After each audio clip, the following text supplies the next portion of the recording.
Grand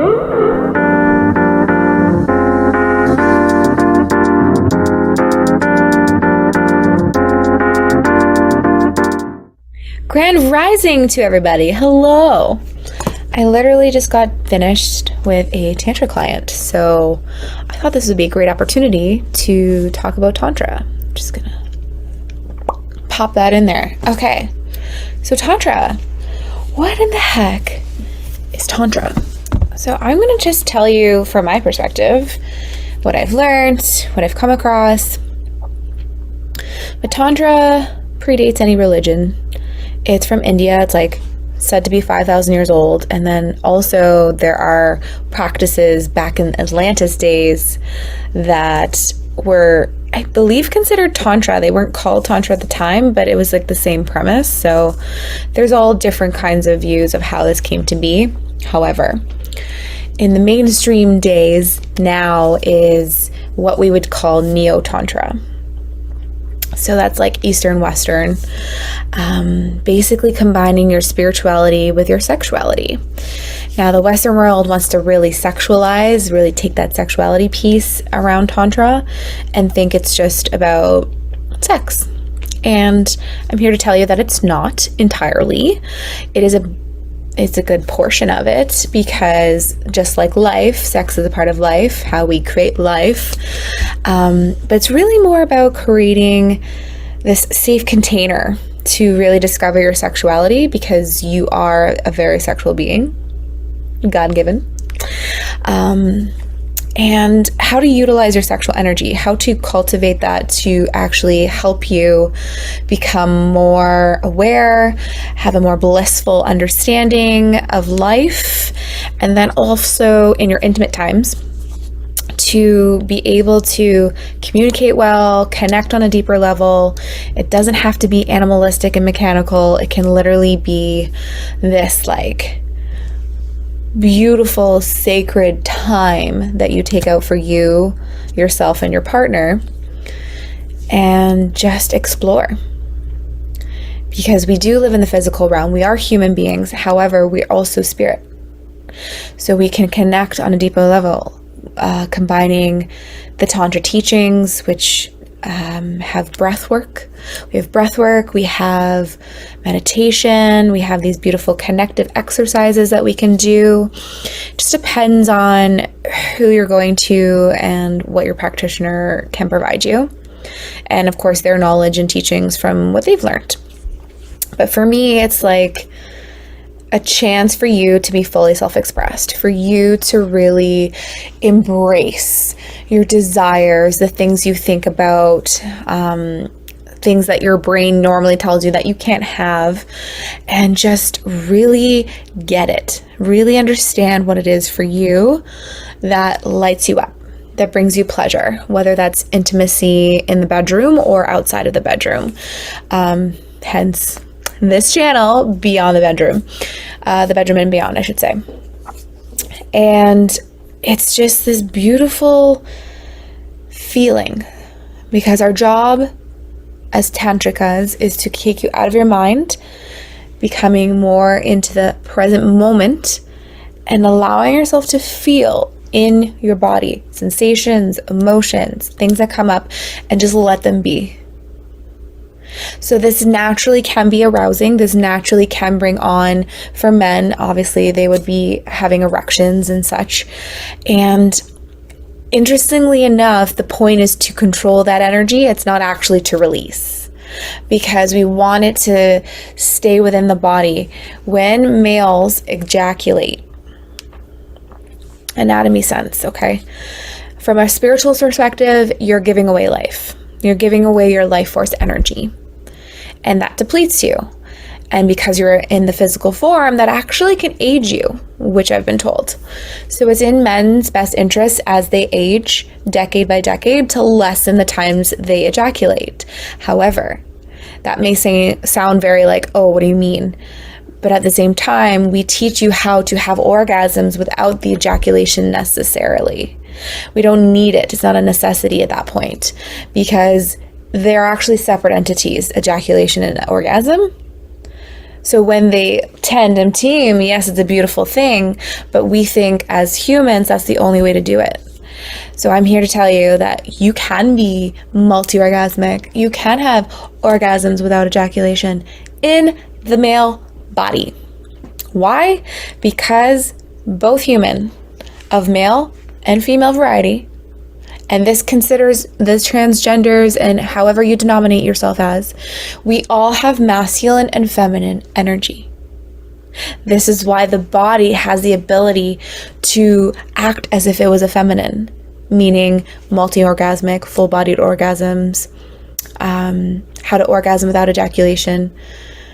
Because like even when we're talking about the feminine, the ladies, the women, we can have orgasms without ejaculating because our ejaculatory juices is when we squirt. And not every female is able to do that, or we think we're not able to do that, but I believe we all can. We just mechanically may need different cues, different ways of bringing up the arousal. So it just depends. My point in saying all this is wipe the slate clean from any sex education you've ever thought or heard because they didn't tell you the whole story. They more or less was running from the context of don't get AIDS, don't get pregnant, don't get diseased. And it's very important. You still want to understand those aspects of things and how, diseases can be transmitted and whatnot. And it's not everything. So I'm probably going to say this multiple times, but how you do one thing is how you do everything. So when we're talking about sexuality, sensuality, Tantra, the techniques and everything, keep in mind that you're the most vulnerable you'll ever going to be when you're in an intimate setting, when you're naked in front of somebody or yourself, like in front of a mirror. You can't hide at that point. So this is like the deepest mindset shifting type of work with added fun, pleasure, excitement. But you also have to be responsible for your emotions, things that come up. Maybe there's triggers. Like I used to get really triggered with men because they used to treat me as a sexual object. Now there was things that I did in my life that would suggest why that I was attracting that.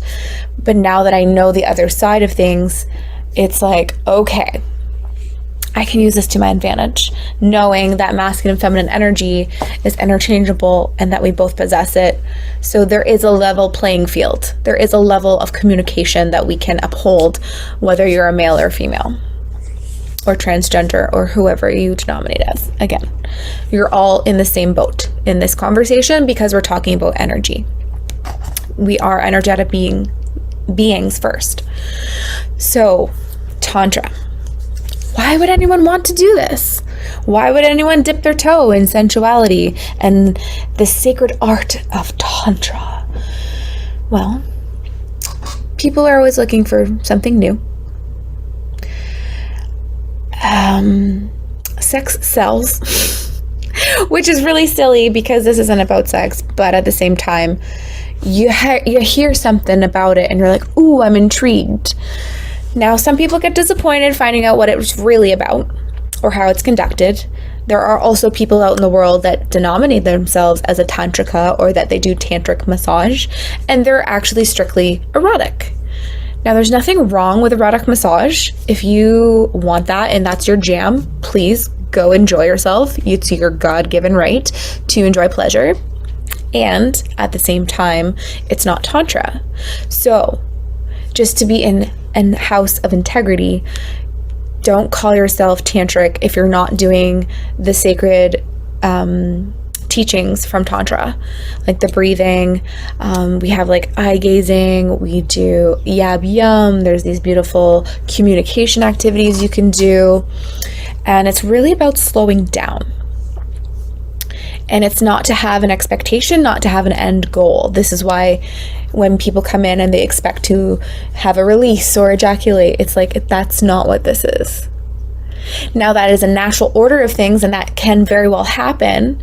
Some tantrikas allow you to, some don't. inside of the training of controlling that sexual energy. I am someone that is teaching you how to trust your body. So I will ask you and you will say yes or no if you wish to release. And it's a beautiful thing. We're taking out the shame, we're taking out the guilt. Whether you're masculine or feminine, doesn't matter. Like women too, like you're allowed to have an orgasm. Like that's actually medicine in my mind. So many different things on Tantra. And I'm going to touch base on every little thing. So intentions and boundaries. We have the different techniques, the masculine and feminine energy talk, just so people understand energy a little bit better. Sexual energy being sacral, the sacral chakra, if you know the chakra systems.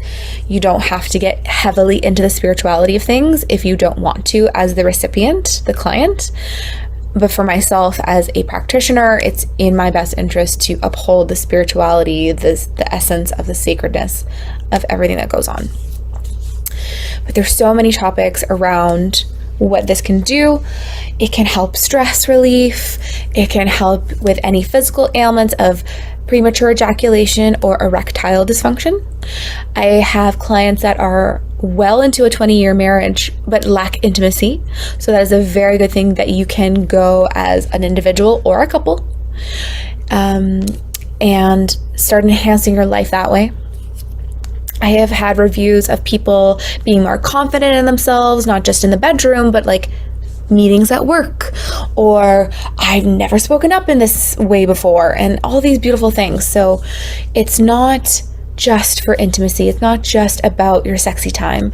It can help with everyday things, mindset shifting, embodiment practices. It just takes it to that much of a next level that intrigues people and has like, well, yeah, that's what humans do. So definitely check it out.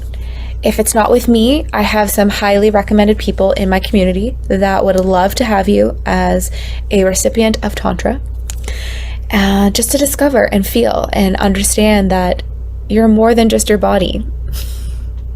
And you're more than just your genitals and your sacred areas, okay? Every part of you gets to be loved. This is the big kicker, okay? How we treat your hands, how we treat your feet, how we treat your like heart is the same way we're going to treat your nether regions, okay? Anyways, thank you so much for tuning in about Tantra, just a little tidbits of Tantra. I will dive deeper. Please send your comments, your questions, anything you have. Just let me know what you actually want to know about, because I'm just going to tell you everything I know. And then we're going to break it down and understand what it is that you want to know. Okay? Love you. Bye, cuties.